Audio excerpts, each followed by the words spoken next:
കവിത വായന രചന ആലാപനം തോമസ് കാവാലം. സർഗവിലാസലൻ മാനസത്തിൽ സ്വർഗങ്ങൾ തീർക്കുന്ന നേരങ്ങളിൽ സംശുദ്ധമായൊരു നാളെയെ നീ സംഗീതമെന്നു പോലുണർത്തുന്നു.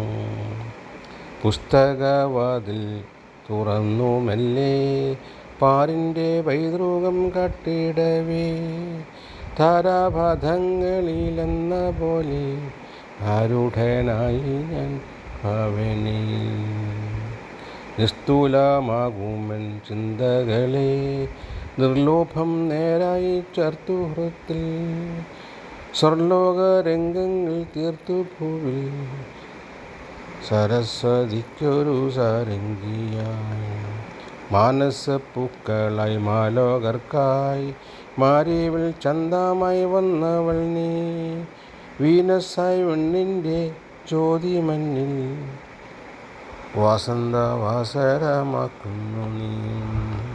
താരാപഥങ്ങളെ താരുകൾ പോൽ ആരാമരോമാഞ്ചത്താൽ താരാട്ടിൻ നീണമായി തീർത്തവൾ നീ തൂമ നിറച്ചെൻ്റെ മാനസത്തിൽ. താരാട്ടിൻ നീണമായി തീർത്തവൾ നീ തൂമ നിറച്ചെൻ്റെ മാനസത്തിൽ. തൂമ നിറച്ചെൻ്റെ മാനസത്തിൽ. Thank you.